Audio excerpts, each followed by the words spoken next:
I've invested right back into more purpose-built units, duplexes, smaller multifamilies, and then eventually I stumbled across it wasn't Mm. when I bought it, I turned it into it, and it just really blew up. The news was contacting me, photographers were contacting me. We just got a ton of attention, more importantly, which is then where I realized the power it has for business, and that gets people in the door. But if the business itself is not, then it won't matter how popular you are. So that's my first piece of advice to everybody is to it's important to know where you need so that you can manage the things that drain you. And so that's what I really try to explain to people is that first you need to Yes. understand so that you can then start to move forward and go in a direction that fits your lifestyle, your financial goals. Why I iterate is that 9 times out of 10 they are not making decisions based on. And so if there's Mm. anything that I could like really impart, and I feel that this is the most challenging messaging that I've experienced to get the point across, because when people get it, they get it. Their mind's blown, their lifestyle is completely changed. So if there's anything that your audience can take from me, it's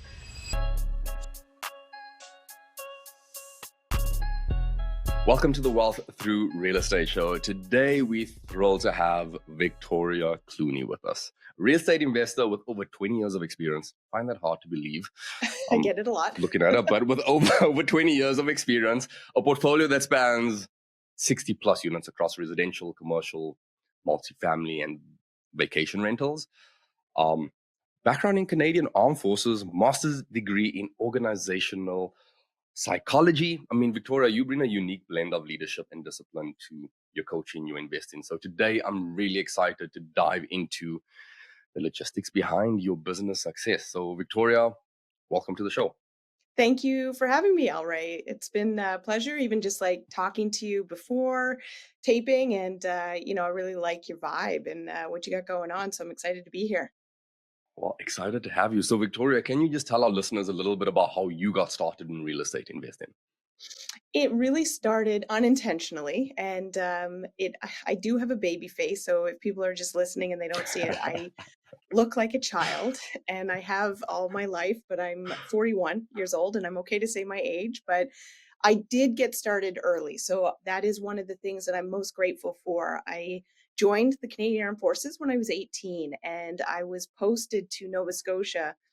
And so for me, because I was surrounded by what I say, like quote unquote adults, they were all older than me. And so they were all buying houses. And so it normalized that behavior from an early age. And I thought, Yeah. okay, well, I'm going to buy a property.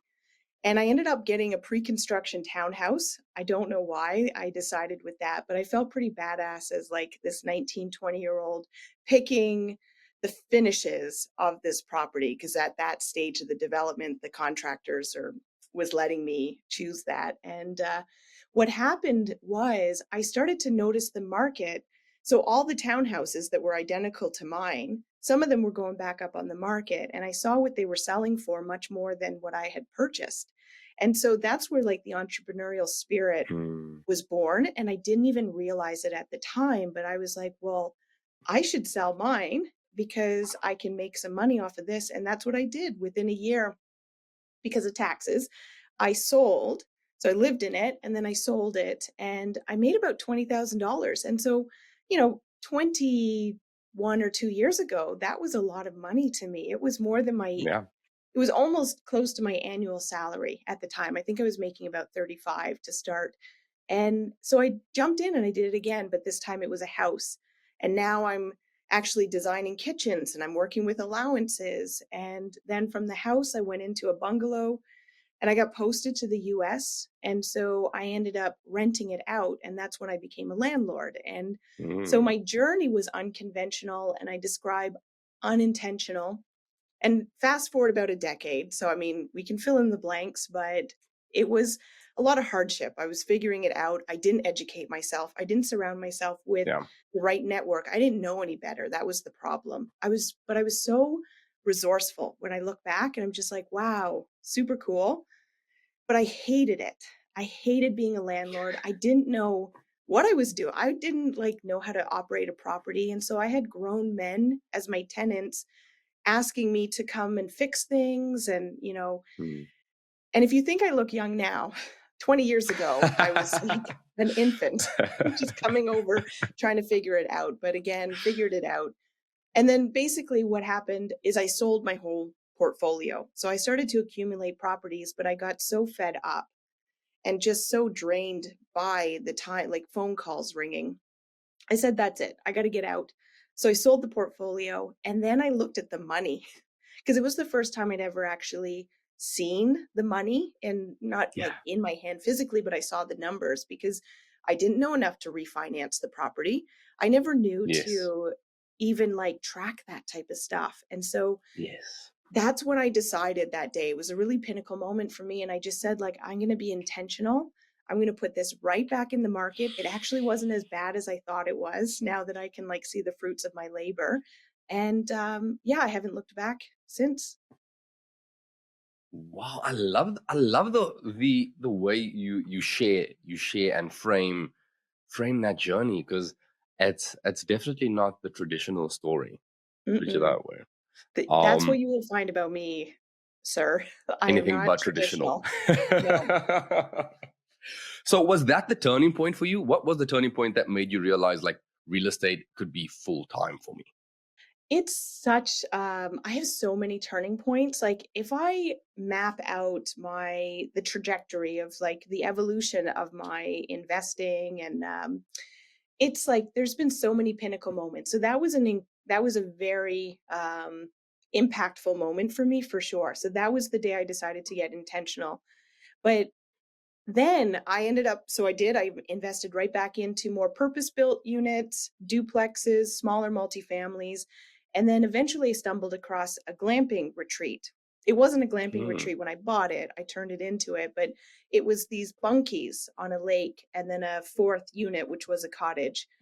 And so I purchased it, and that was a really random happening. Again, just sun, moon, stars aligned, but I decided to turn it into glamping because it had power, but it had no like no septic or running water. Yes. And so I was like, well, what am I going to do with that? Glamping. Everybody likes a nice place to sleep. So that's what I did. And started to document it because I thought, okay, well, this one needs to get marketed. Unlike any of my other properties, which were boring buy and holds. I was like, this one people need to know about it.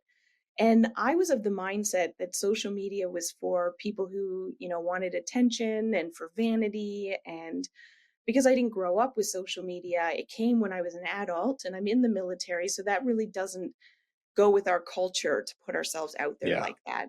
You don't have an identity when you're in the military, you're, uniformed. And so I had this like pull of do I want to create this account or not? And how am I going to do this? So I decided to make a faceless, nameless account. So it wasn't attached to me. And I called it Bunkies on the Lake. And I started to document and take pictures. And all of a sudden it started to get attention. But what was more impactful was me realizing how much I enjoyed that creative outlet that I never knew I would enjoy because I had been in a box for my whole Yeah. investing career, for my military career, even personally, was just always in this box. And then eventually I started to turn the camera onto myself and talk about how I was preparing for guests and what we were doing with the property and what we loved about the property. And it just really blew up. I had the news was contacting me, photographers were contacting me.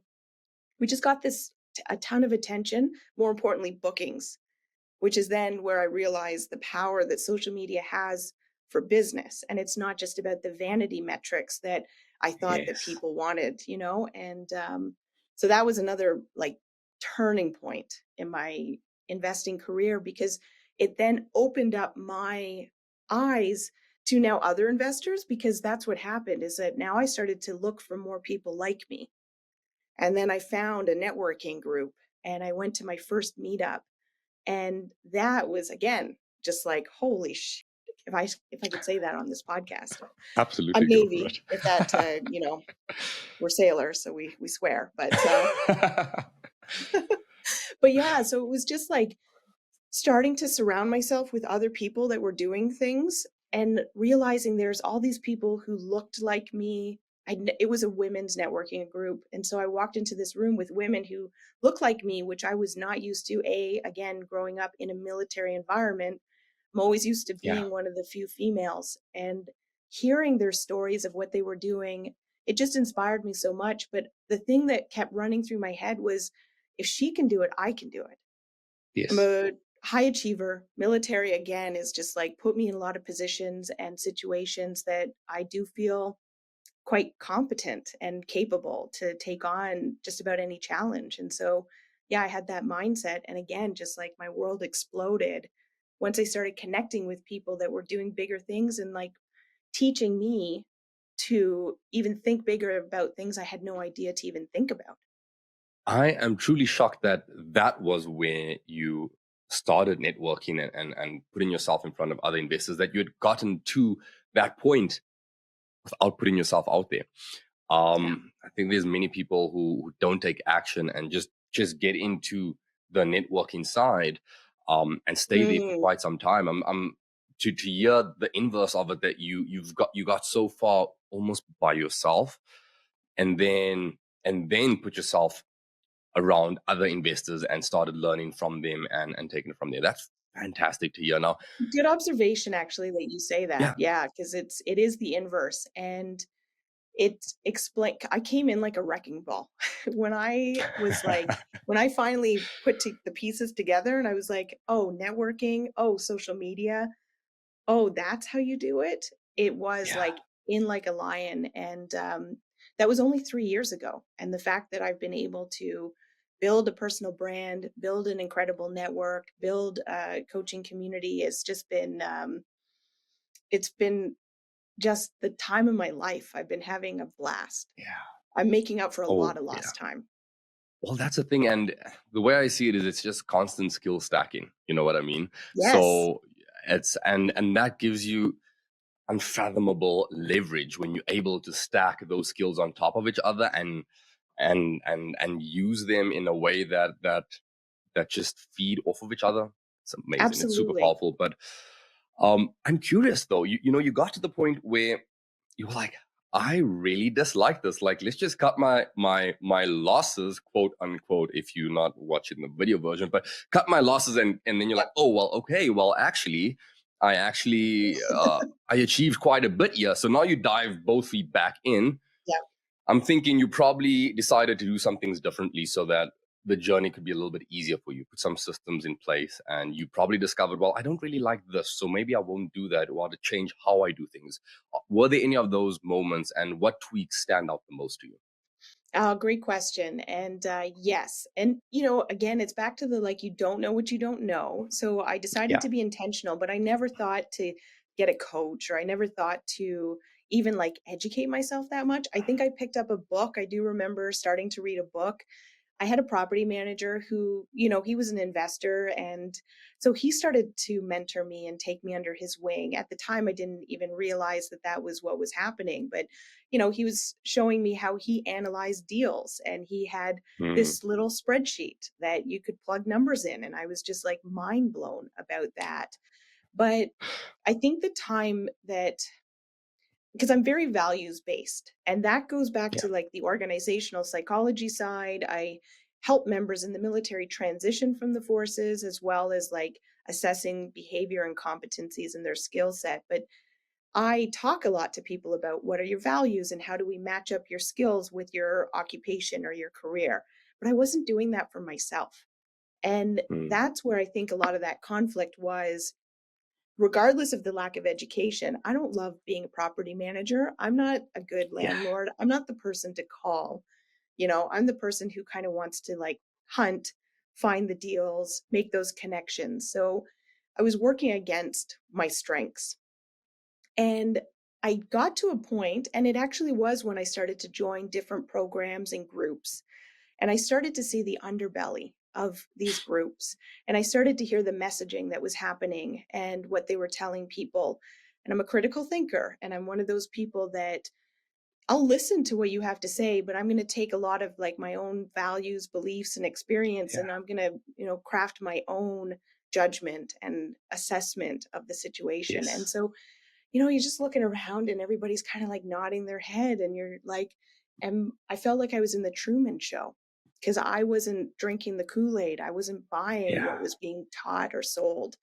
And there was a lot of conflict that was happening at this time. I think this was around 2021, as the landlords against tenants. And we're still experiencing that now, but it really started to increase during that time. And they were putting all these rent caps on and all of these bylaw changes were happening.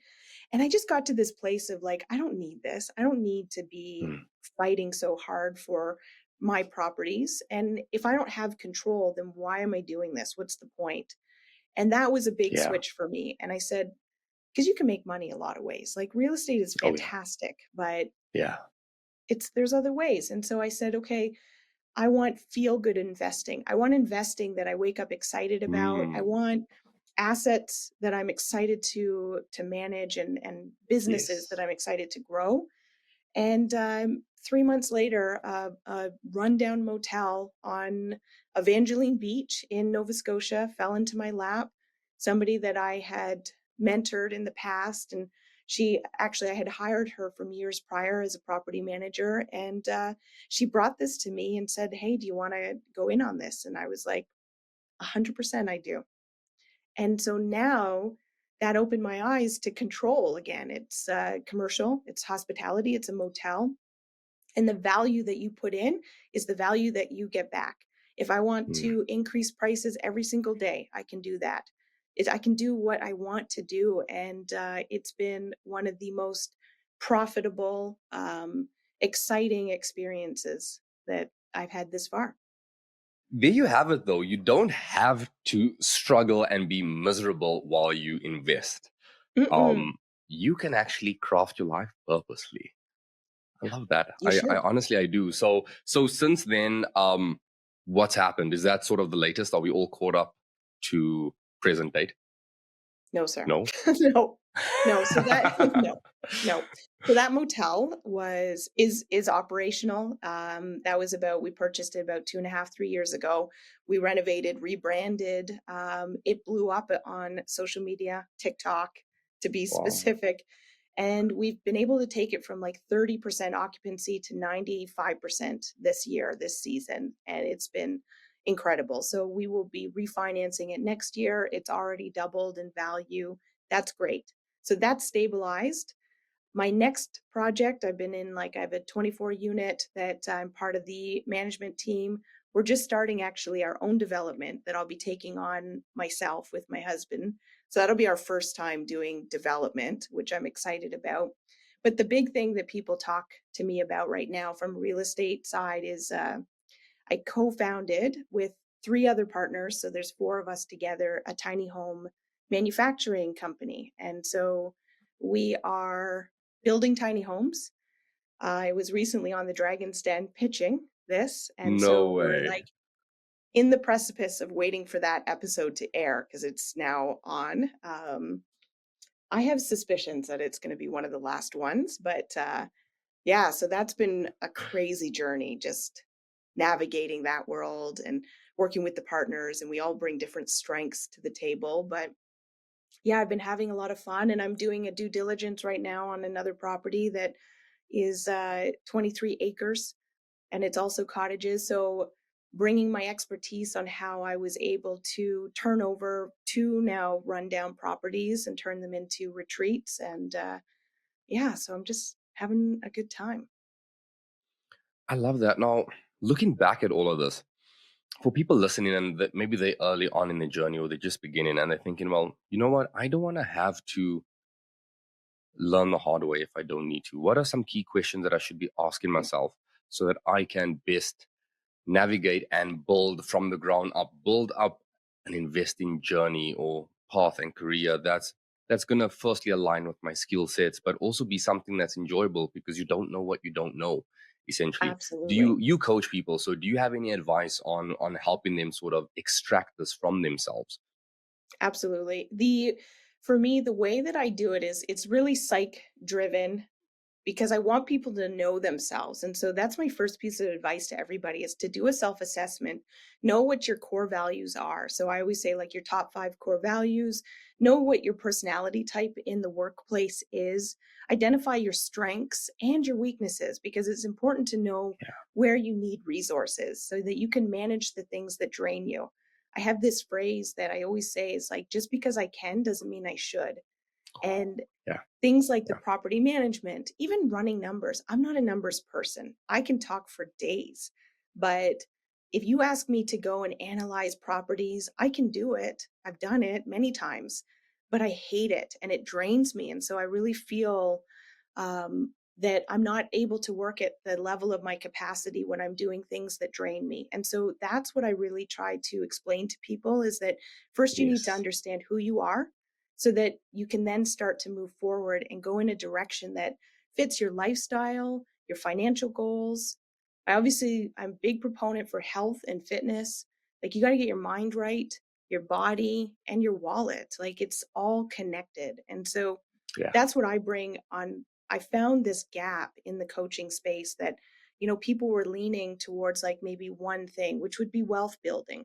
And that's very lucrative and people like that. But what they don't realize is it's not sustainable if you're not following your path and you're not being true to Yeah. yourself. And so that's what we do is just make sure that people are following their own path. So I haven't put any limitations.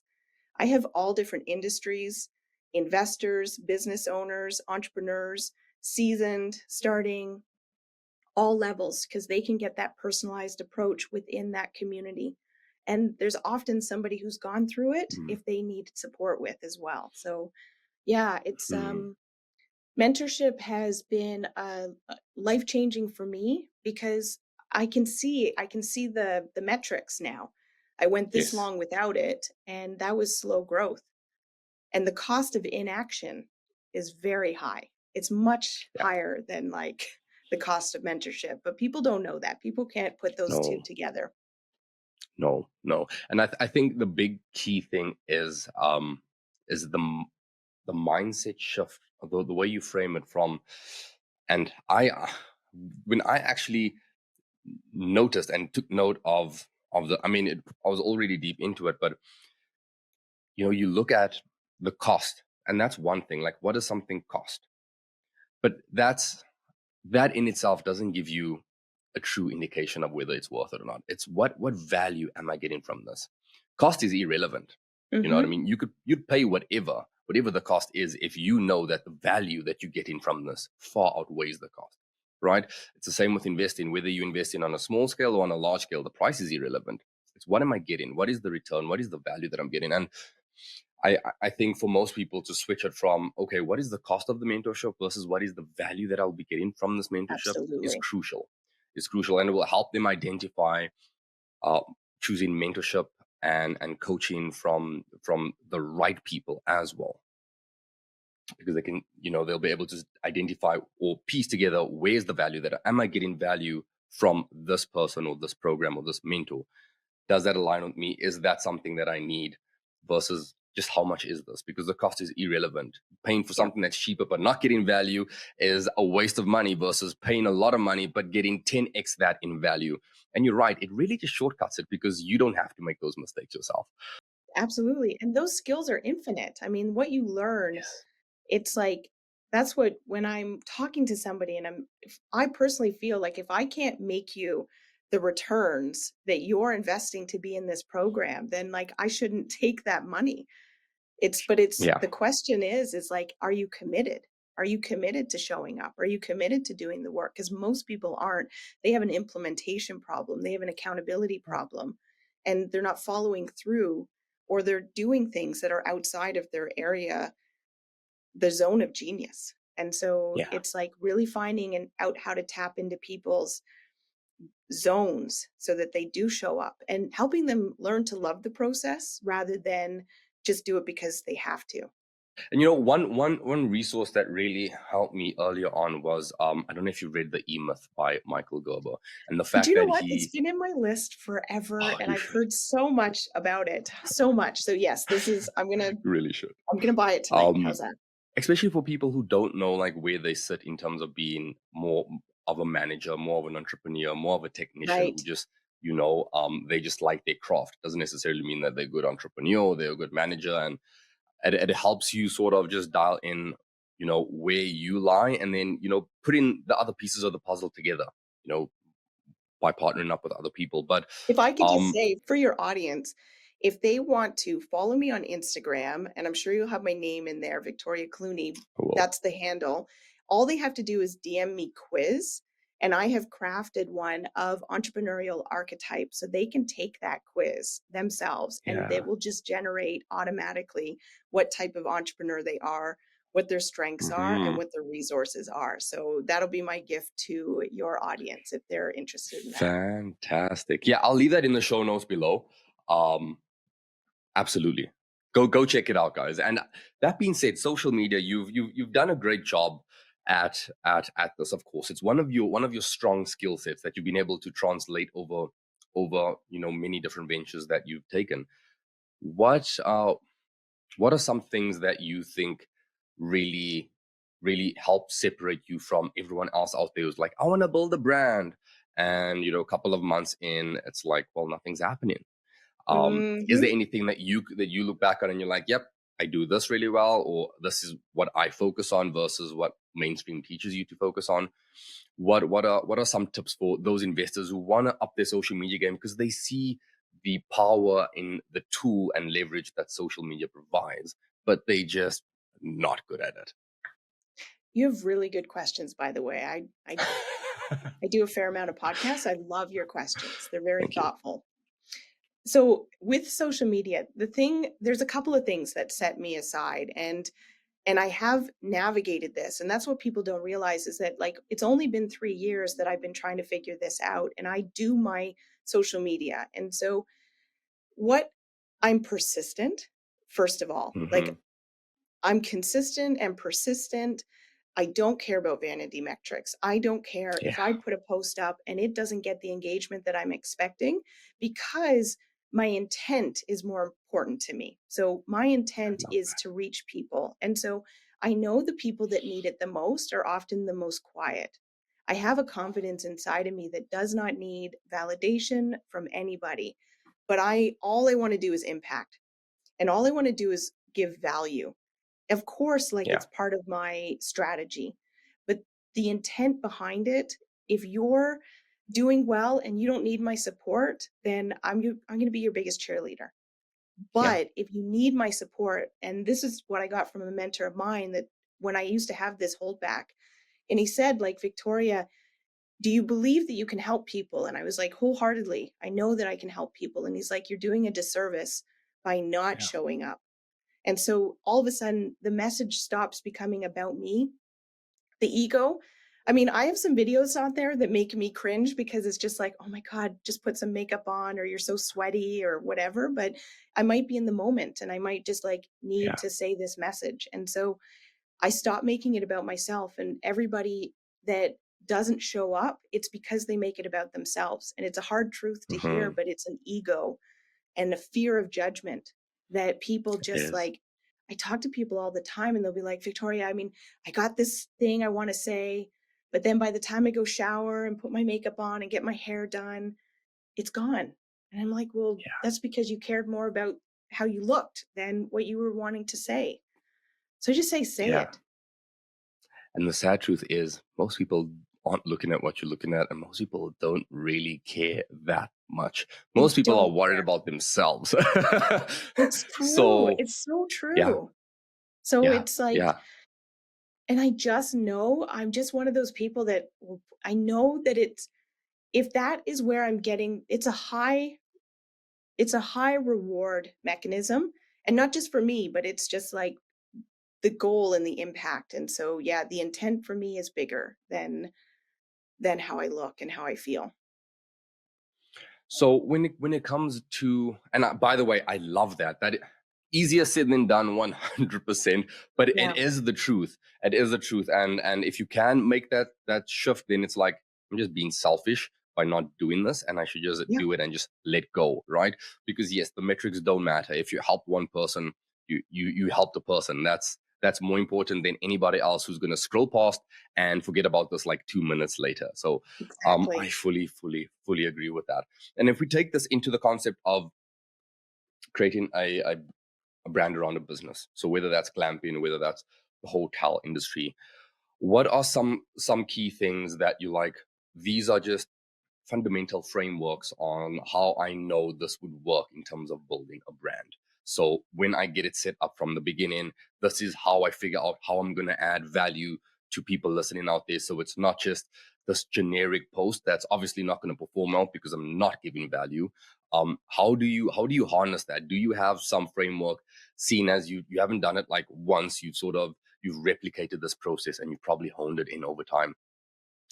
So what I do is I almost give it a persona, and a lot of Mm, people make the connection again because people buy from people and not businesses. And so I when I'm marketing, I'm not showing up as my business. I am literally showing up as Victoria. And the thing that was getting with the motel that I found, because I wasn't a big fan of TikTok. TikTok does not like landlords, and I think I did a post once about being a landlord, and I had never received hate like that before, and so I was like, "Okay, not my people, not my vibe." So, but when I went out to the motel, I had the first video that, like, went viral. It was a talking head video, me sitting in my car, just being like, I just spent like the day at this cold motel that we bought sight unseen. And I was explaining how it was in worse condition than I was expecting, but the location was amazing. And so we're mm, going to like do this the right way or something like that is what I said.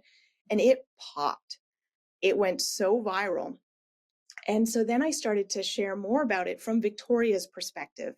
And then all of a yeah. sudden, community was coming in and they were saying, like, my grandmother used to take me to that motel, and they were getting connected. I tagged Nova Scotia. And so all of a sudden now, the For You page, the algorithm is pushing it to Nova Scotia.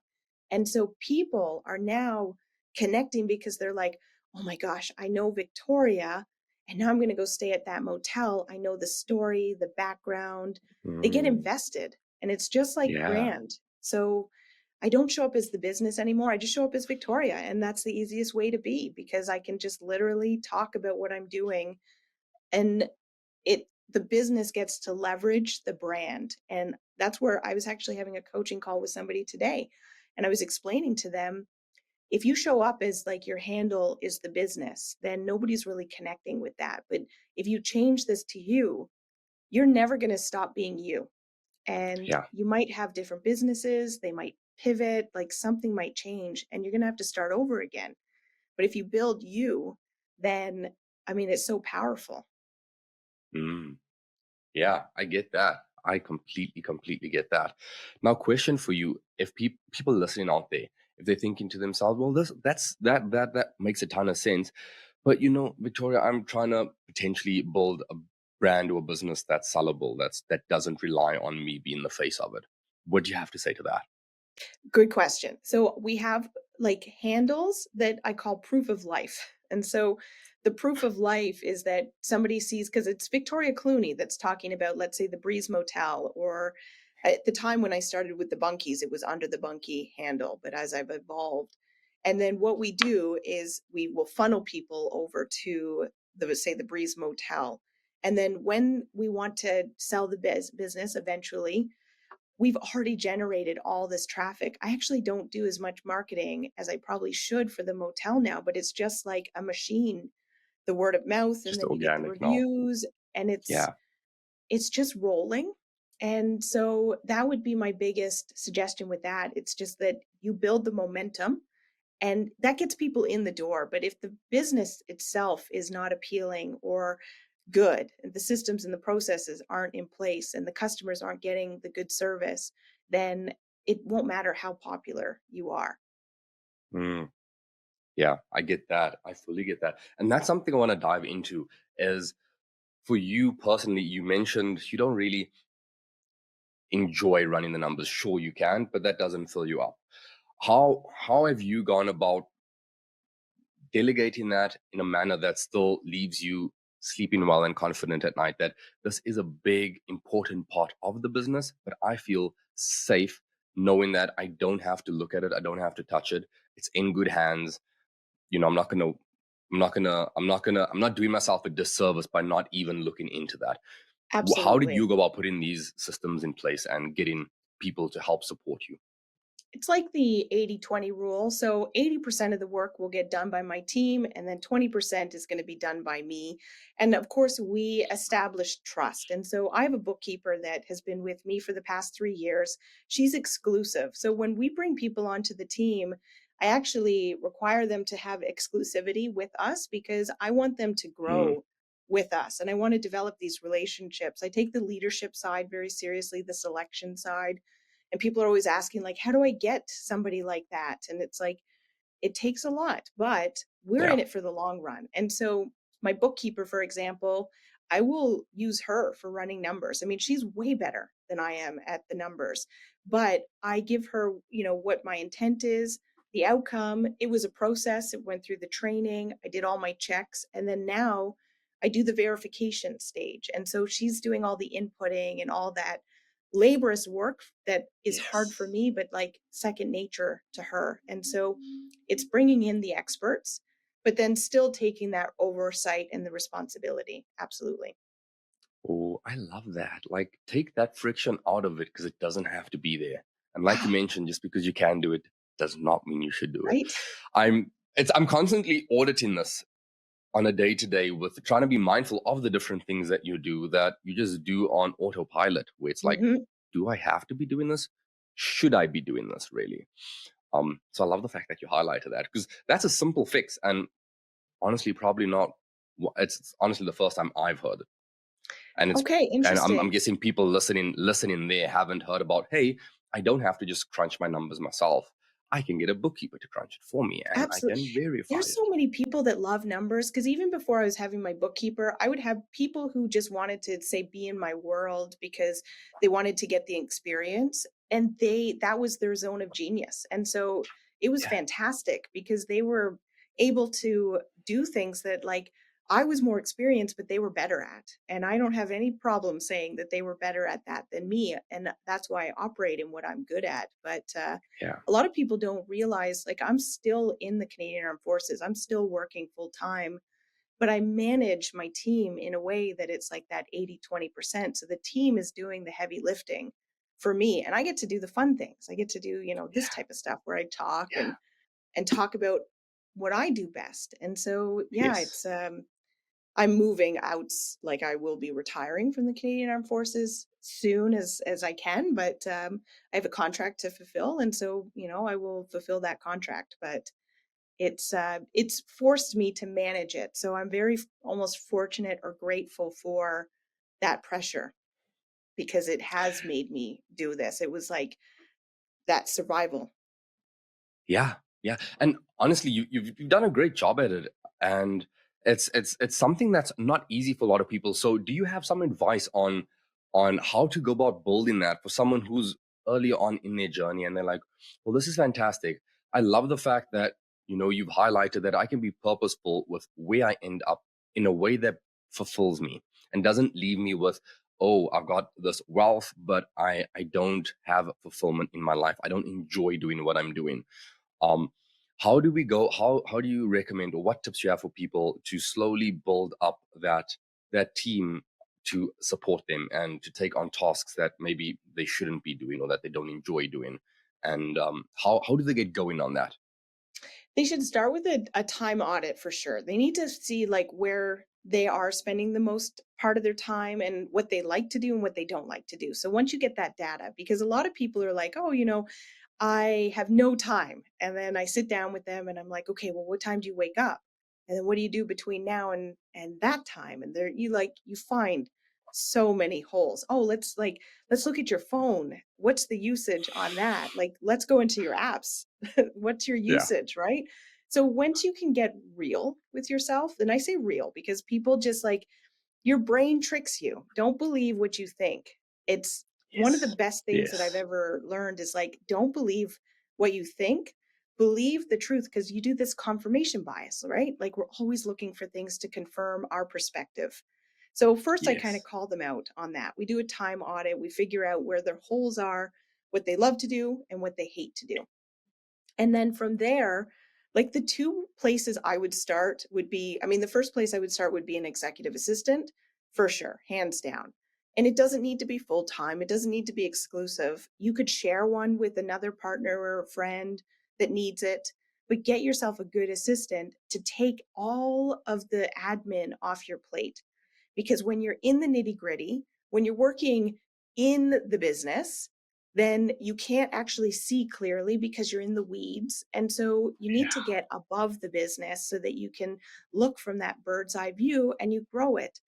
And that's where the revenue comes because people are only operating at their current capacity and they need to get out of the weeds and they can't see it in the moment. So I know when I'm talking to Oh, somebody, they're just like limiting beliefs, all of it. And when we can get them out of that and they start actually working on the business and they get help, like what people don't realize is that I don't have any of my emails. So my EA controls my entire inbox and she will put them into different folders and then the only one I need to worry about is the Victoria folder.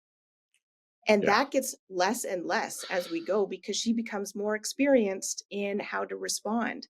Like you and I, you had mentioned at the beginning, he's like, do you know, is Exactly there the anything you same. need to know? And I was like, actually, I have no idea because I didn't do any of the correspondence. I just showed up. Yeah, yeah, exactly the same. And I'm guessing, based off of the fact that we have a very similar, honestly, exactly the same structure. You've absolutely read Dan Martell's book "Buy Back Your Time," right? And Absolutely. implemented it. Yes, it's a like game Oh, changer. absolutely, yeah. Oh, Because I had never given off my inbox before. I've had a lot of yeah, assistants and I've had a lot of people who work for me, but I have never yes. given that. And it's huge when you can let go. It is. It is. It is so so fulfilling to be able to let go of that because I think everyone's been taught this hustle culture, and while good work ethic is a must to be successful in anything, it's not. It shouldn't be just your primary focus. Is how do I just work harder? How do I just put more time into this? And how do I just grind it out?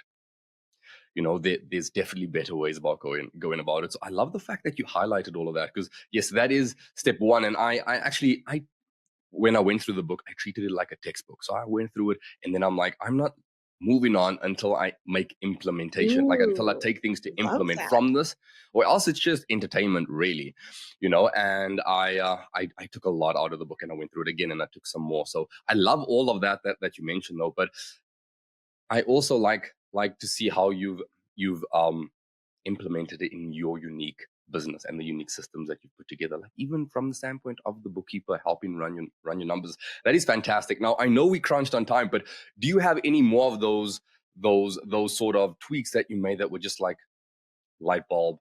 This is amazing. Should have done this way sooner.